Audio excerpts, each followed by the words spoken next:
In public road the beginning, where in the lorry they come.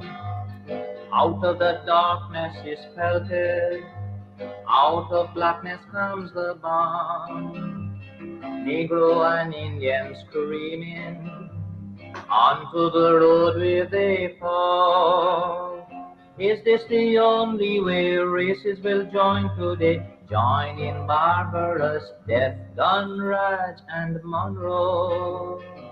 All end in agony.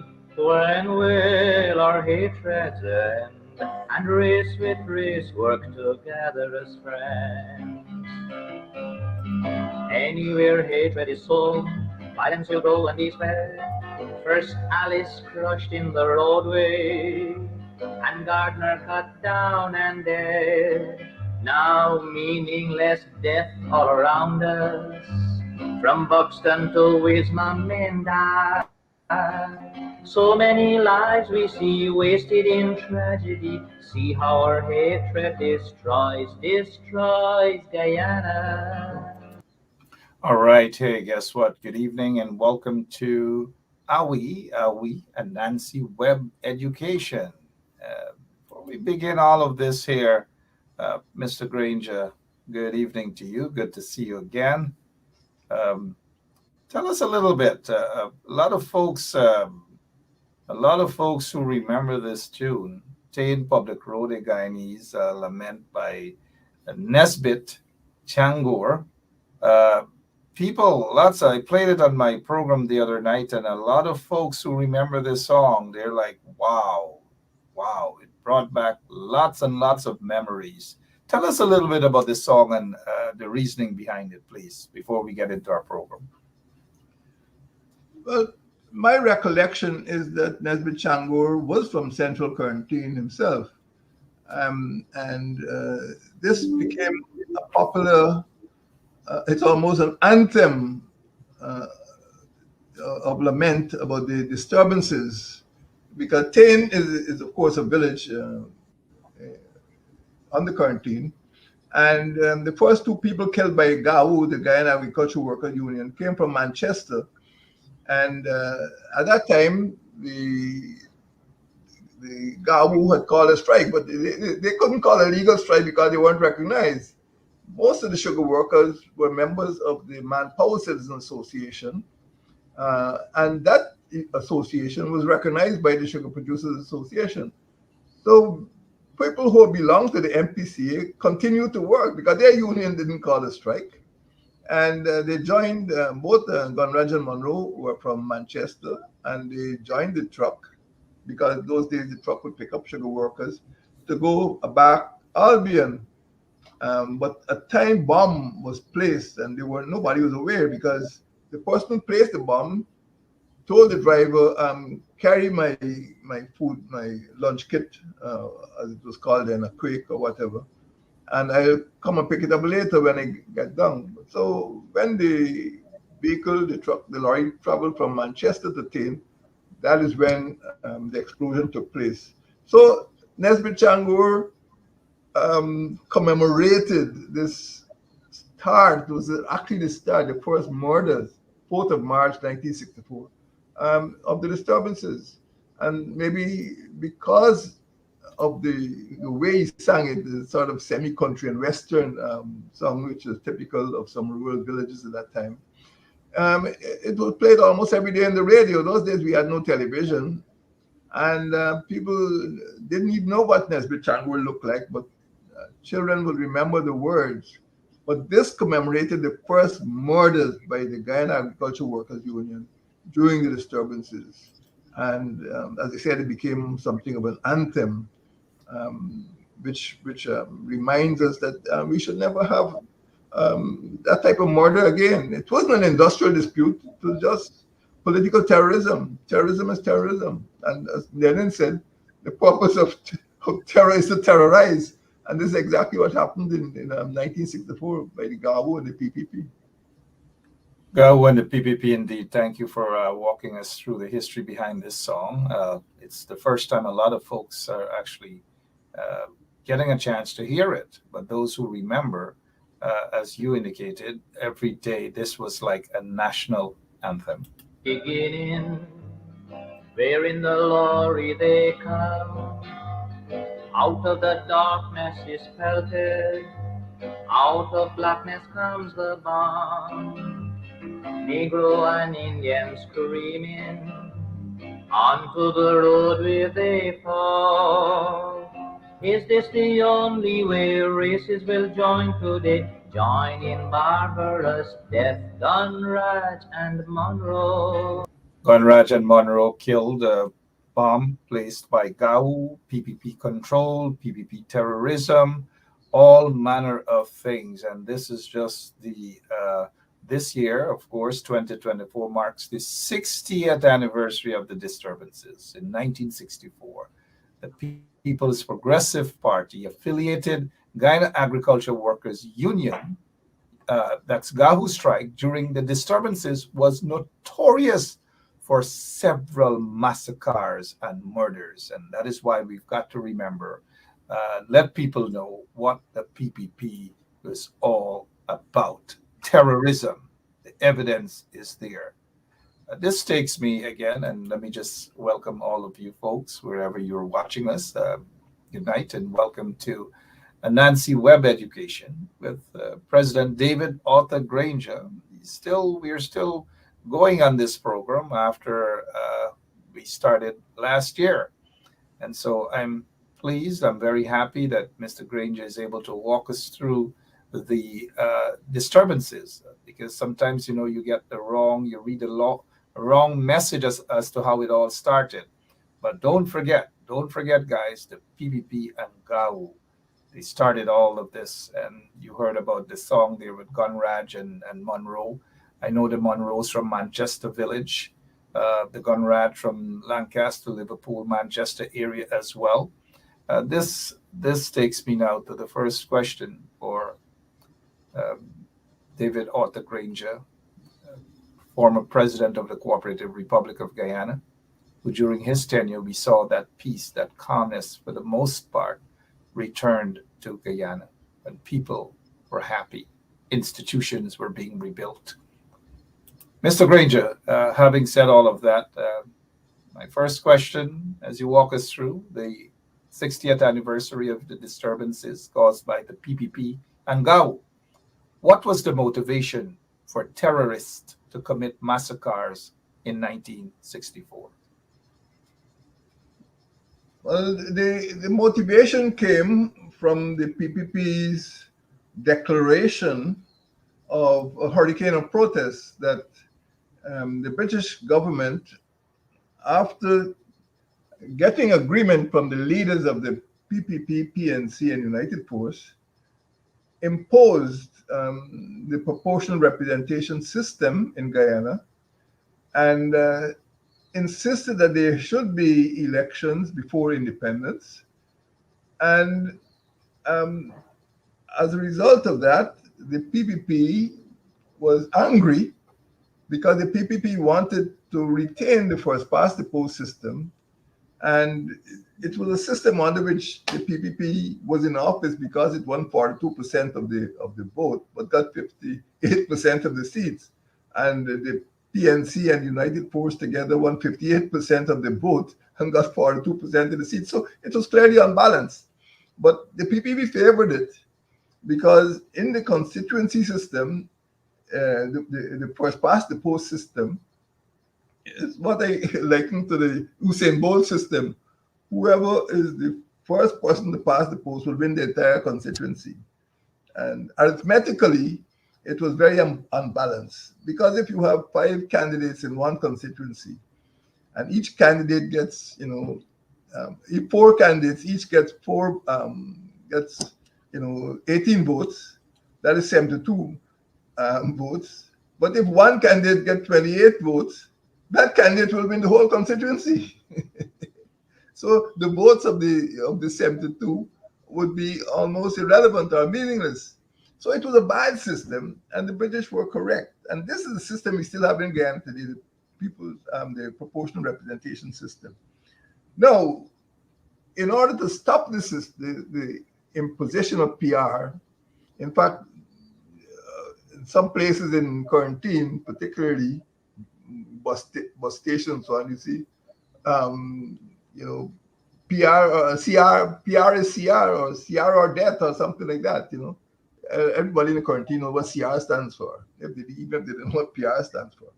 But the terrorism was aimed at preventing the holding of elections in December 1964 under the PR system. So you could almost call it an election, a pre-election protest. Um, but the murders, starting with Gun Regiment Monroe, did not have to degenerate into massacres. A massacre essentially is the killing of a large number of persons at the same time in one place. Normally, you, the mass killings, that take place in high schools and so on in the United States would be, just described as mass killing. But here in Guyana, this was something new. We've never had this type of political conflict before. And it was invented by the PPP to sow terror, to make the country ungovernable. And many of the attacks were not directed against the British troops. They were not directed against British officials. They were directed against poor people, ordinary villagers.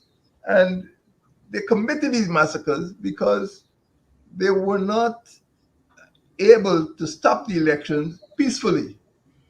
And they felt they would be able to make the country ungovernable and stop the election by violence. So the British should be forced to push elections back and grant independence. I don't know how they thought this could happen. And got these massacres occurring in various places. And as I said, we'll deal with that in a little while. But the massacres made people very afraid.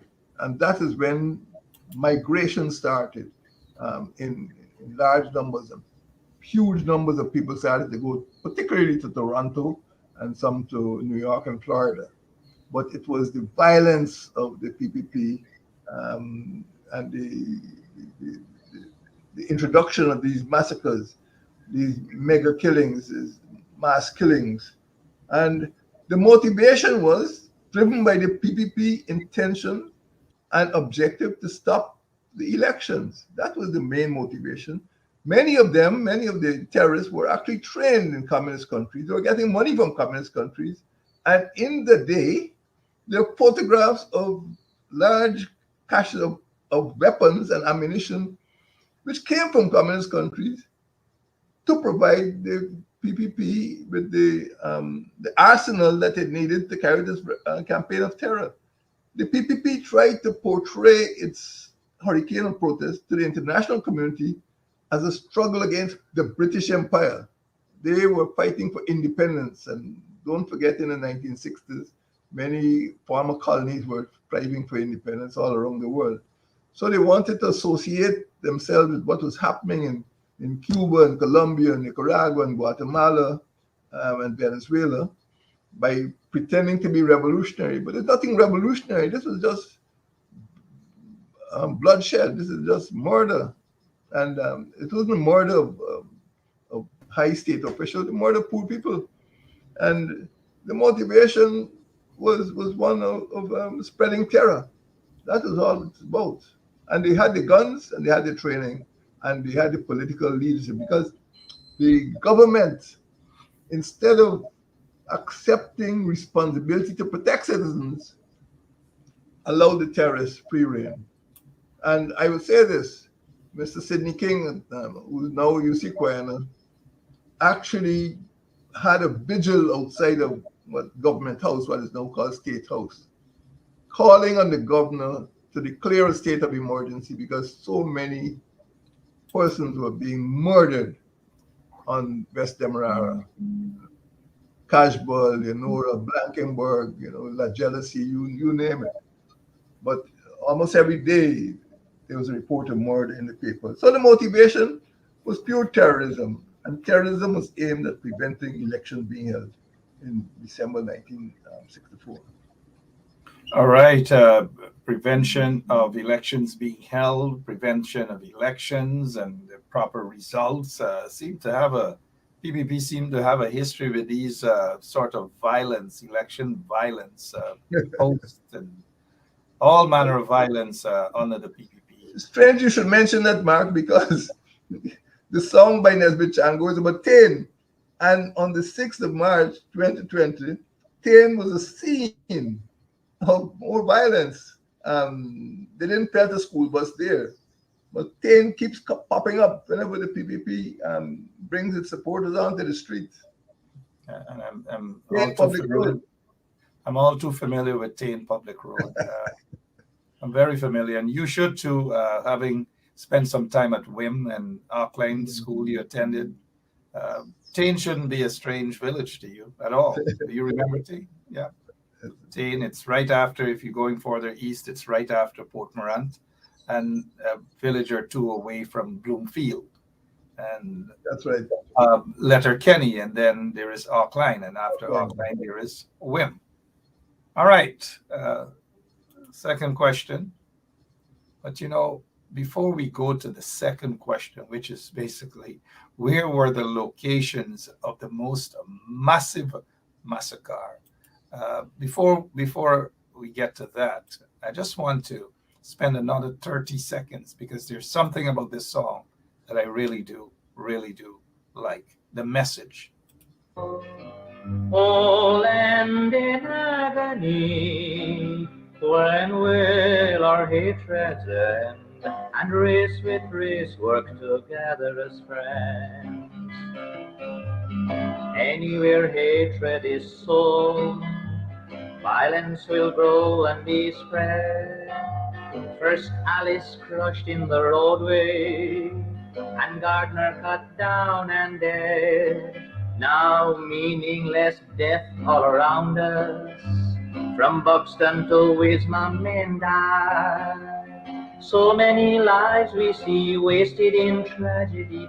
See how our hatred destroys Guyana. Destroy Guyana indeed. And let's not forget the roles the PPP, they've been playing this. This is basically their trick. They're card tricksters or whatever. This is their trick. Election violence and massacres and so forth and so on. And so the next question, Mr. Granger, is where lots of people, especially our young listeners, want to know where were the locations of the most massive massacres. But this is an education program, Anansi Web Education, and it would be an interesting geographic lesson in geography to take young people around the countryside, mostly on the coastland. But because of the brevity of time available to this program, I will just deal with three, which were reasonably widely separated. The first one is in Region 4, Georgetown, which I would call the Working Russ Massacre. And this Working Russ, of course, is in the city of Georgetown. It's just, and there's a family, a Portuguese family called the Abrahams, living just less than 100 meters away from the Cathedral of the Immaculate Conception. That was the first very shocking massacre. And again, you can say it was perhaps the worst massacre in the city of Georgetown. And the family, I think, 8 persons were killed, the father and 7 of his children. The wife was saved, and I think 2 daughters might have been saved. Those days, Portuguese families were pretty large. Well, most families were pretty large up to the 1960s. But it occurred in Working Russ because a member of the Abraham family was a bank clerk at a bank which received money orders from Moscow to London to the name of the bank at which he was working was called the Barclays Bank, BCO. And the PPP denied they were receiving money from Russia, but she got hold. Well, I can't accuse her. I don't know what she got hold of, but somebody got hold of the money transfer, and it ended up being published in the Guyana Daily Chronicle, which I think was owned by the leader of a political party at that time. And of course, she was charged. She was among several people charged with seditious libel.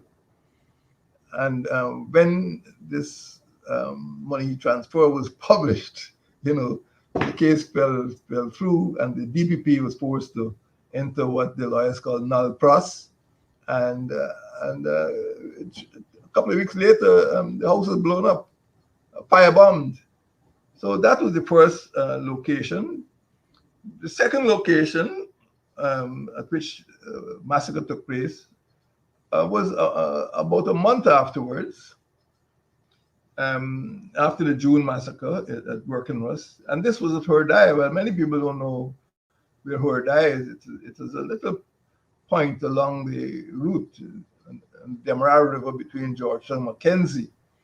But it happened there because in May, two Buxtonians, an old couple, the Sealeys, were, to use the words of one of the sources, were badly mutilated. This was not just people being shot, they were badly mutilated.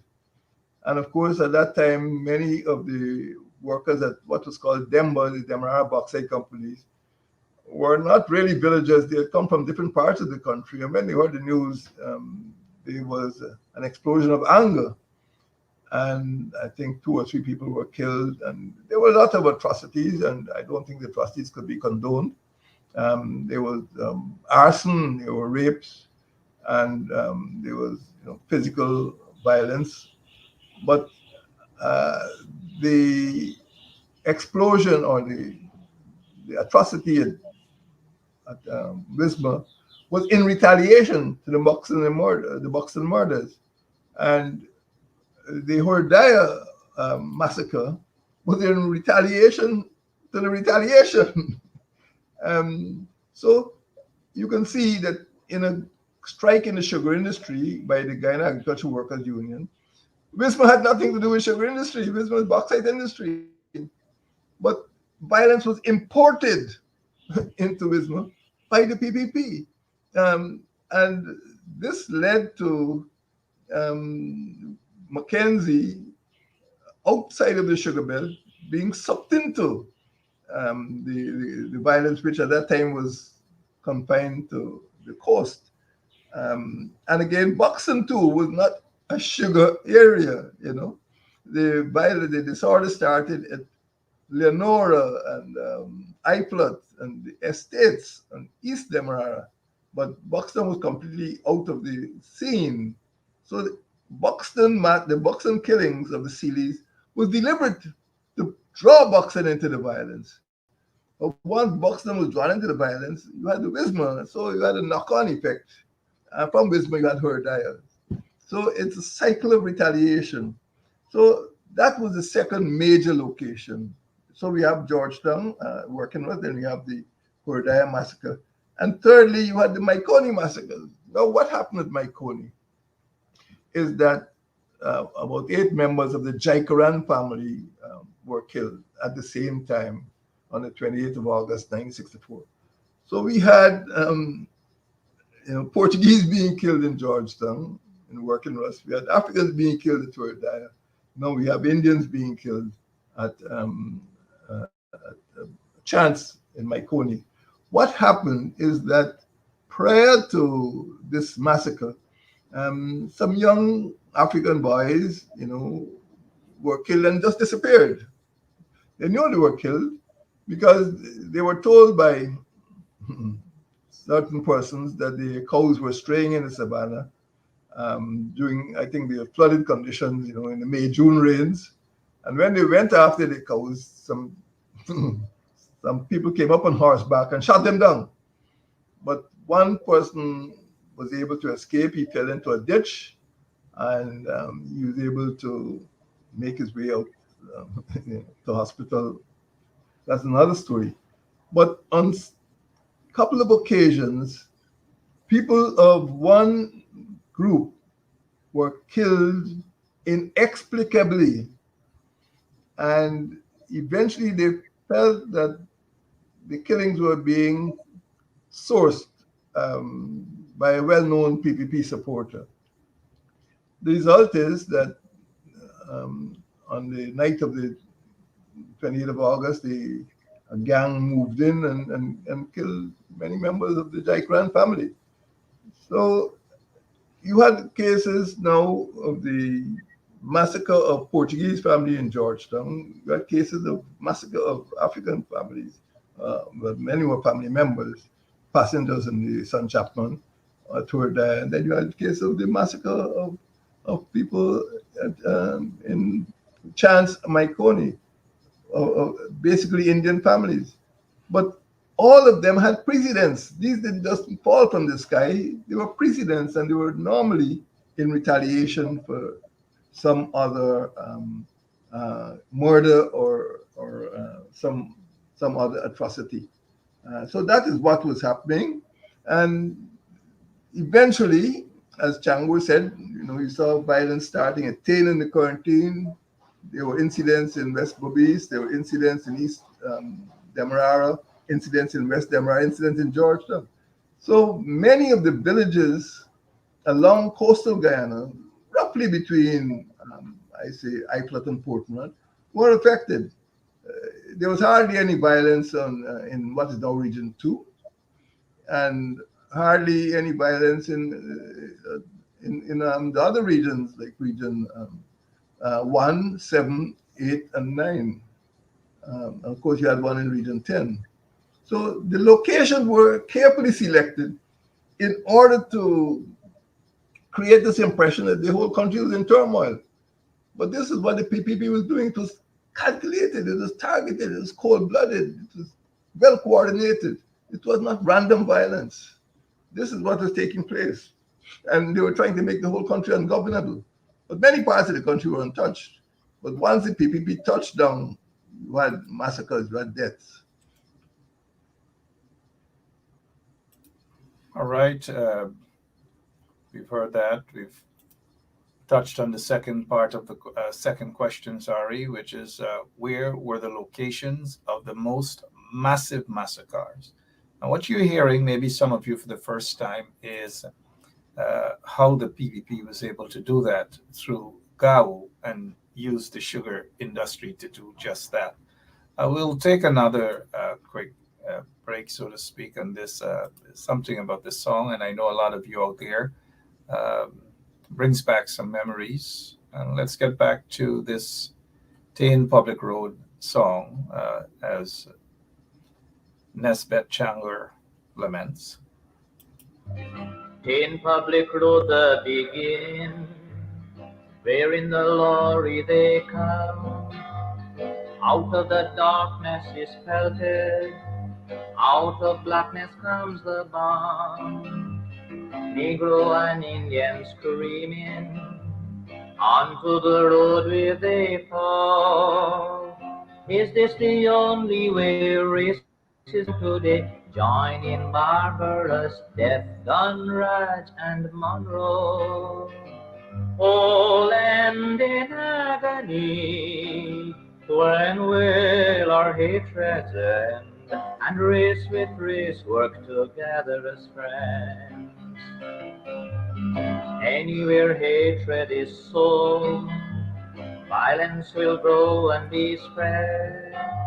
First Alice crushed in the roadway, and Gardner cut down and dead. Now meaningless death all around us, from Buxton to Wismar men die. So many lives we see wasted in tragedy. See how our hatred destroys Guyana. All right. Hatred certainly destroys Guyana. And we know where it all started, the PPP terrorism, through Gao used the sugar industry for just that purpose. This takes us now to the final question for tonight's Anansi Web Education. Mr. Granger, so how was the social cohesion affected by the PPP's validation of its murderous campaign of terror? The PPP came to a country which, over the years, by the 1960s, had achieved a fairly high degree of mutual respect. I won't call it national unity, but people knew their they were proud of their ethnicity, they were proud of their community, and they cooperated with one another. And many villages were quite mixed, and many Portuguese businessmen had moved into African villages. As they pointed out elsewhere, Eugene Correa was a born Buxtonian, and Mr. Bernard de Santos is from Plaisance. In fact, one of the biggest Catholic churches attended by Portuguese was in Plaisance. And people like former Speaker of the National Assembly, C.S. Narayan, I think he's from Port Royal, a village very close to Port Royal. So there was a high degree of social cohesion up to the 1960s. But the PPP wanted to consolidate its base. They wanted to prevent this type of free movement of people from party to party. So they had this ideology of exclusivity. And up to quite recently, I remember when I was speaking in the parliament, somebody held up a sign saying social cohesion is a farce. The attitude now is to oppose social cohesion, prevent people from coming together and making judgments based on their best interest. And the PPP is a Leninist party, and a Leninist party is based on control, and not cohesion. It's based on domination, and confrontation. It's not based on consensus. So we have here in Guyana people who pretend to be interested in democracy, but actually they practice autocracy. And this is the story of the PPP, that they have no use for social cohesion. So it was badly damaged, and it was never repaired. And in my administration in 2015 to 2020, one of the first things I introduced was a minister who's responsible for social cohesion, because this is the biggest impediment to development in Guyana. The absence of social cohesion is one of the biggest impediments to development. So social cohesion was very badly damaged, and it has never been repaired, and it will never be repaired by the PPP, because they use this to create a myth, to create a legend, to create fake news about the whole disturbances. And just reading, the account that was published by some members of the PPP, you would never know that, for example, they described the bombing of the Son Chapman and the loss and the killing of 53 people as being drowned. If it wasn't so serious, it'd be laughable that people could describe a terrorist incident as if there was some accident on a Sunday school boating party, boating picnic or something like that. People were drunk. And there's some people who develop this narrative of only stating what happened to one set of people. For example, there was a massacre. It was a massacre of 4 boys in Mortis in Maikuni. And these people went for the cattle because they were told the cattle were straying in the savannah. But when you read the account of some people, there was a gunfight. There was no gunfight. People came on horseback and shot down the boys who were on foot. And the bodies were never found. The so-called weapons that they were supposed to be carrying were never found. So you had this cycle of retaliation, a cycle of revenge. So it suits the PPP well. to keep Guyana divided, and all they want is a comfortable majority of seats in the National Assembly. But they're not interested in social cohesion. They're interested in social division. And you can see that all the time. You can see the attitude of the PVP into certain communities, into Mokarkedi or Belladrum, and they feel that they could use different means of getting this electoral majority without really bringing about the type of cohesion the country needs to move forward. The result is that society will remain divided, and there will be cycles of retaliation, there will be cycles of hatred. And right now, Guyana is not moving towards a more secure state, into a greater degree of safety for humans. Just look at what is happening on the roads, look at what is happening in the murders, and look at what is happening in the prison population. Guyana, I think, under the PPP, become increasingly unsafe.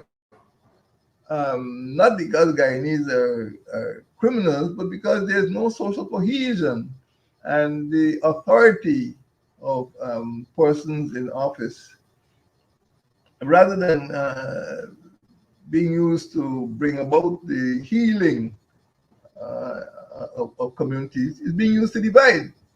And this is what has been happening when people from certain communities protest against the absence of services, the absence of benefits. When whole sections of the country complain about cost of living, is simply dismissed. You know, this is what is happening in the country today. You know, certain types of workers are getting benefits, but the nurses, the teachers, and public servants and security forces, which of course represent a significant part of the public sector, are not getting benefits which can help them to live comfortably. So they're always getting these, benefits by the teaspoon, and as a result of that, next year they have to go back with a begging bowl asking for more. But some people don't even have to ask. The money just comes to them. Like pensioners. I mean, Guyana's pension, for example, is lower than the pension in Barbados, the old age pension, what they call the SOAP, SOAP, state old age pension, in Trinidad and Barbados. Guyana has the lowest pension in some of the so-called non-oil developing Caribbean countries. But this is because it is the policy of the PPP to keep society divided and not to have social cohesion. A more cohesive society would mean one in which there is respect. People in government will try to find what the problems are for the poor and the destitute and try to solve those problems. But that is not the attitude of the PPP at all. The attitude of the PPP is division, and they thrive on division.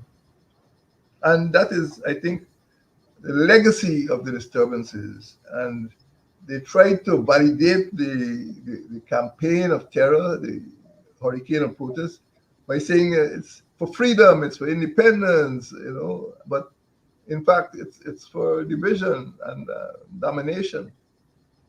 That's what the PPP campaign of terror was all about, division and domination.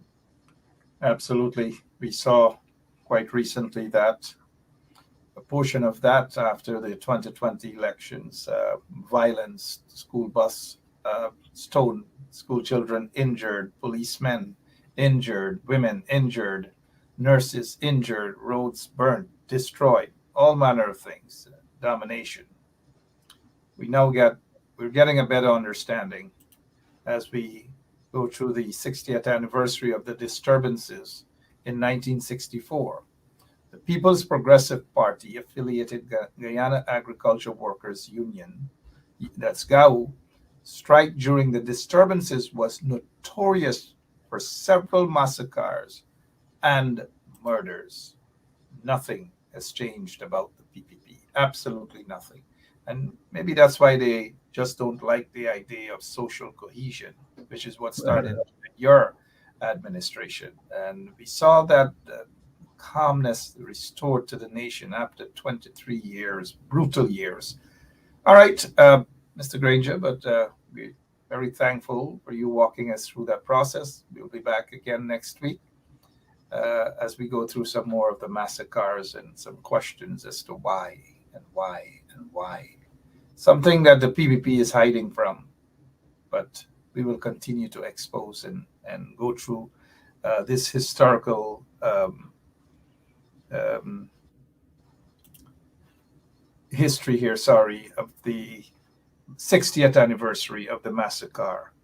Lots of young people need to know what happened, and they will probably understand why things under the PPP regime are happening even in 2024. Mr. Granger, thank you so much, as always, for your time, and to all of our listeners as well, inside and outside of Guyana. We thank you so much.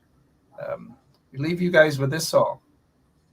Um, but before we go on this, Mr. Granger, when you listen to the song, what happens? How does it make you feel all these years after?